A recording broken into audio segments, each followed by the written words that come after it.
So, my ex's family has this really old farmhouse from the 1800s that's been in their family forever. They got it from a pair of bachelor brothers and their sister, Aunt Kate. The story goes that Aunt Kate's ghost is stuck in the attic, which is why people hear footsteps up there at night. She supposedly likes to mess with people by moving things around, like my ex-mother-in-law's jewelry. Back in the day, they used one of the rooms as a funeral parlor, and there's this super creepy old furnace in the basement that you'd think could be used for all kinds of horror movie stuff. This one time, I came home and saw my cat acting weird, like something invisible was petting him. I tried to check it out, but as soon as I got close, he just plopped down.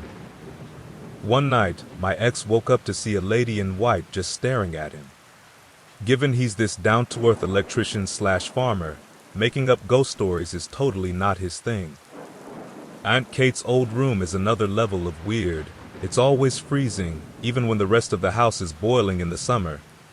I tried sleeping there once with like 7 quilts on me. I swear, something felt like it was tucking me in at night, which freaked me out.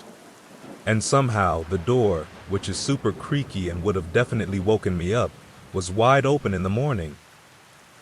Oh, and there's this thing with my ex's daughter from his new marriage. She keeps seeing this old guy in overalls at the top of the stairs who seems like he doesn't want her going up there. She's been seeing him since she was really young and still does. It's all super spooky stuff. When I was 26, my mother bought a house. She took me on a tour and I saw the entire house except one bedroom. She wanted me to see it, but I couldn't cross the threshold without the feeling of something attacking me. I told my mother somebody or something evil died a horrible death in that room, and I would not enter it unless it was blessed by her priest. She laughed at me. 2 weeks later, the homeowner before came over to get mail. She and my mom sat down to chat, and my mom mentioned my misgivings about that room. That's when the previous owner said, "That's where I shot and killed that evil man." My mom pressed for details and discovered that 20 years earlier, the woman was home alone when she suffered a home invasion. She was violently sued, and as he attempted to crawl out of the window, she shot him in the back and let him bleed to death before calling 911.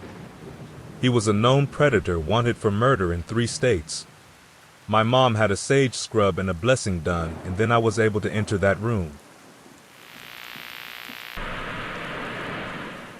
When I was pregnant and alone in bed, I'd hear scratching, tapping coming from inside my walls nearly every night. I've had squirrels and mice in my walls before and know how they sound. This was different. It would start right by my head and slowly make its way up the wall to the ceiling, then turn and start down the other wall on the opposite side of my bed. Every night for about a month this would happen, but I was so exhausted I would just force myself to sleep. Then it all came to a head one night. The tapping/scratches started as usual up the wall, but then they stopped when they got to the ceiling. The next thing I knew, something had landed on the tops of my blanketed legs. It felt like a cat or something. I screamed, turned on the light, and tore out of bed. Nothing was there. I checked the entire room, under the bed, in the closet. Nothing. I slept down on the couch that night. The next night, the scratches, tapping started up again on my wall, but I had had enough at this point. I yelled loudly into my dark room, "Knock it off tonight. I want to sleep." And it stopped. Just like that. I never heard another tapping or scratching sound again. The fact that it was intelligent enough to respect my wishes, though, is what scares me the most. My paternal grandmother was very involved in her church community and would often bring me along for get-togethers, parties, funerals, and other functions that involved people we knew. I was probably 7 or 8 when we visited a nice old lady and her family to deliver gifts the church had put together for them. My grandmother, being herself, quickly got caught up in conversation, which left me time to roam around a little. The house was large and featured a long, tall wooden staircase to the upstairs. I had never seen a staircase so tall and wanted nothing more than to make it to the top. But when I took the first step with my hand on one of the support columns for the banister, I saw a very tall man looking down at me from the top. He was leaning on the banister, and with an incredibly deep voice, complete with a heavy southern drawl, he told me, "Boy, them stairs ain't safe. You're too little. Don't you come up them stairs, or I'll give you a whipping." Being the good kid I was, I apologized and left the room, though I'm pretty sure his eyes followed me. Fast forward about 15 years, and I met one of the old lady's grandchildren at her funeral. I asked about the grandfather, whom I presumed the tall man was, and was told he died almost 30 years prior. Apparently he had fallen down those steps and cracked his head. The grandkid thought I was pranking him, but I was in disbelief. "Tall man with a deep voice?" I asked. He looked at me in shock. "Yeah, Meemaw said he had one. How do you know that?" I casually replied, "I met him once." I used to spend the night at my grandparents' quite frequently. Their basement is split into two, one side with concrete flooring, a workshop, and outside access, albeit behind two dead-bolted doors due to theft in years past, while the other is carpeted, furnished, and used as a downstairs gaming and entertainment area. Separating these two sections is an old, hollow wooden door next to the bottom of the stairs.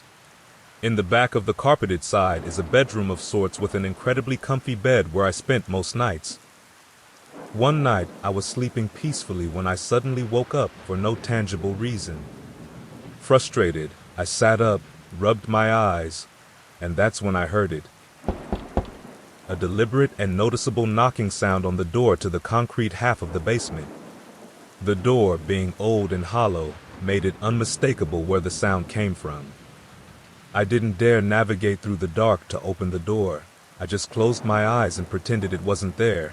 After about 6 or 7 knocks, it stopped. The next morning, I checked that half of the basement, and sure enough, both of the exterior access doors were shut and locked tight. I asked my grandfather about it, and he simply responded, "I hear it sometimes too. Don't tell your grandmother." That was over a decade ago. I lost my grandfather just over a year ago and haven't spent the night there since,